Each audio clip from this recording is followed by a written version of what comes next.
This is the all-new Velotric Nomad 1 High Step, an absolute beast of a bike. And I've done reviews on other Velotric bikes, such as the Discover 1 Step Through and the Discover 1 High Step, and I will be doing a comparison of all three of these bikes here in the near future. But first, those two bikes are actually made for like gravel and commuting. This one is made for so much more. Let's get on the trail. Let me show you what this thing is capable of.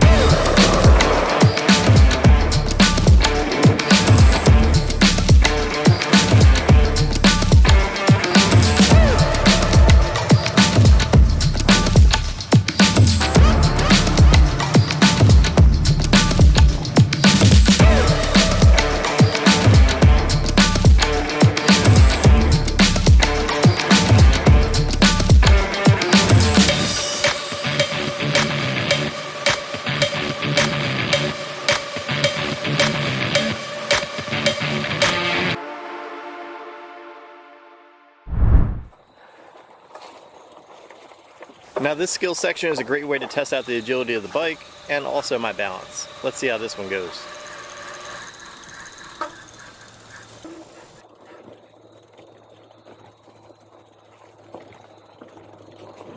Yes!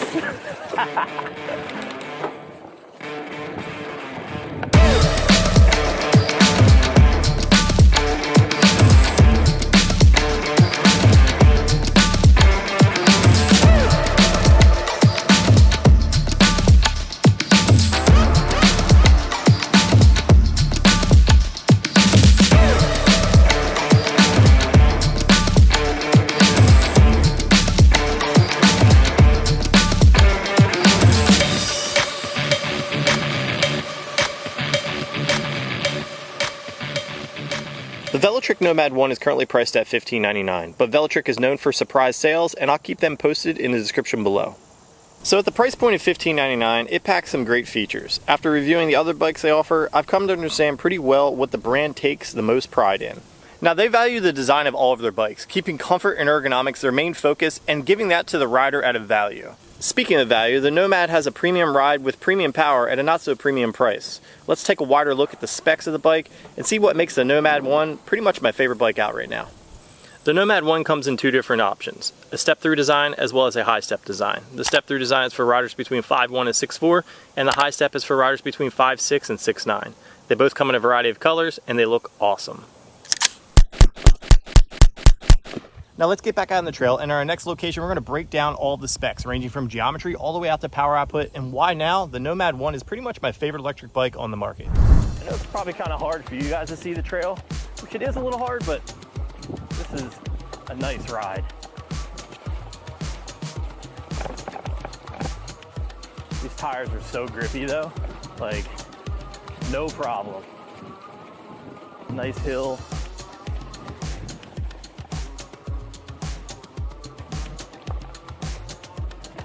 Let's go back here. Here's actually where the skills section is and where it starts.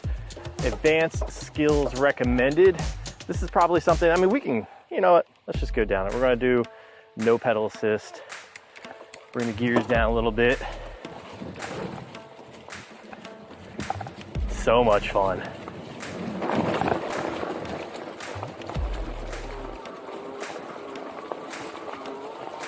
Oh. Where you get kind of dangerous.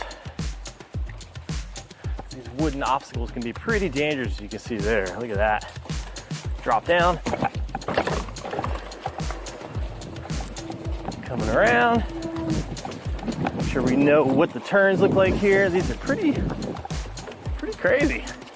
I haven't been back here in so long. Bike handles this so well. Lots of roots here. Woo.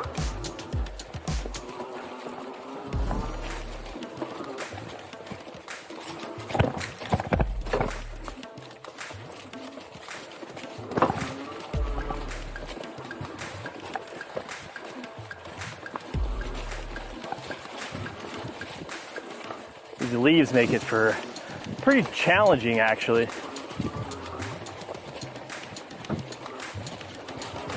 Lots of rocks right here. Some rocks right here.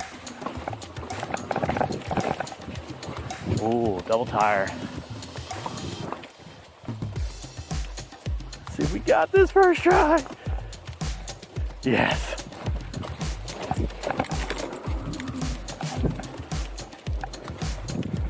Elevated section here. Braking. Downshift there. This is where it gets kind of tricky. Let's ride the brakes here. I haven't been on this in so long. I don't know if it's up and running. Let's see what we got here. Woo!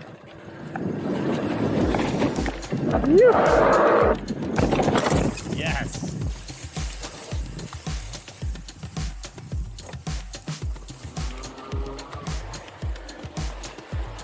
So much fun.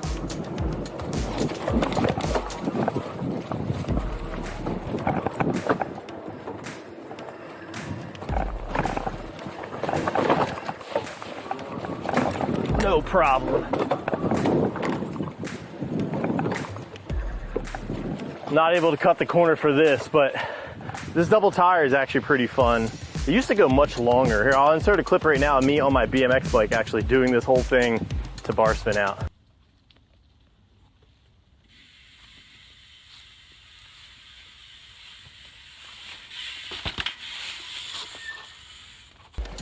So like I was saying, this isn't necessarily the trail that this bike would always be on, but it's nice to see that it can take it. And I just love, you know, pushing bikes to the limit, kind of seeing where my skill set is on all bikes. And this exceeds a lot of my expectations for most trail riding. Overall grippiness of the tires. I mean, the overall construction of this bike is awesome. These double tires are pretty hard though on these big fat tire bikes. Let's see if we can get this one too. You'd think it's easier in a fat tire bike, but it's just harder to get the steering like that. Oh man, just a showcase. Like that's the first time I messed up on this whole trail so far. But we're not gonna let that mess up get us. We're gonna do it anyway. I'm gonna get this now, and the trail is actually done as soon as we go down that hill. Let's get it. All right, let's try this again. Hold steady, come up to the log, hang a little bit to the left. Should be able to get this. Pull up at the end. Solid. A little chain slap ain't gonna hurt nobody. All right, this is where I think the sprocket would hit, so we're gonna go around this. Hold tight. Some logs here. We'll see the clearance here in the logs. We'll go over them. No problem. This bike's a beast, man. So much fun. Some rocks.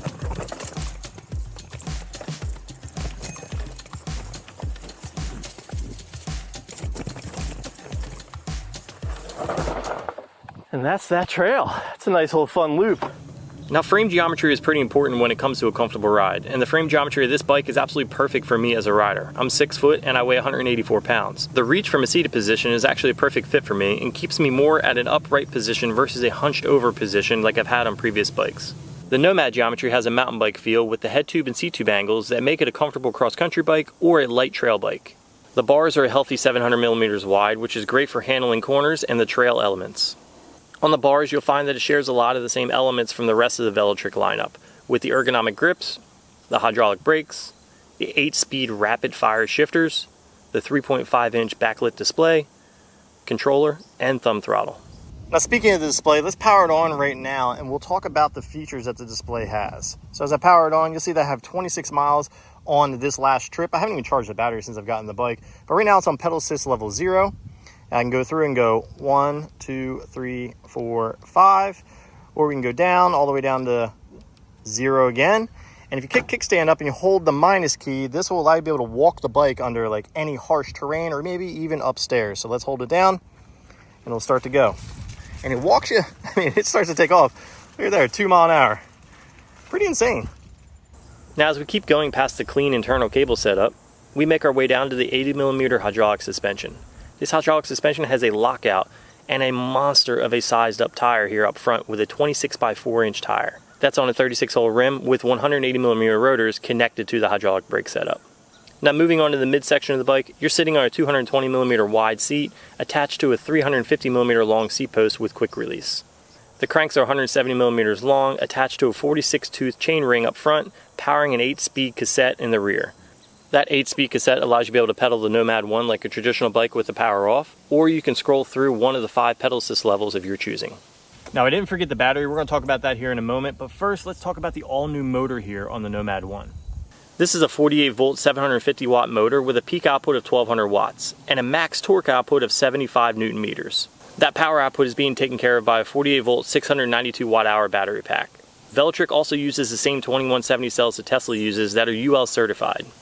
Now with all that power and a long-lasting battery, you'll be able to go 55 miles on pedal assist and 52 miles on throttle only, all while being able to have a max payload of 440 pounds. All right, so I had so much fun putting the Velotric Nomad 1 through its paces on some of my favorite trails around here, and especially the skills course, because I feel like that's a good representation of what this bike is capable of. I plan on doing more videos here in the near future comparing the Nomad 1 to the Discover 1 High Step and the Discover 1 Step Through. If you guys are interested in any of those bikes, links in the description below will be able to take you there. If you have any other suggestions for future videos, put them in the comments below. If you guys like this video, drop a like. If you love it, hit that subscribe button, and I'll catch you in the next one.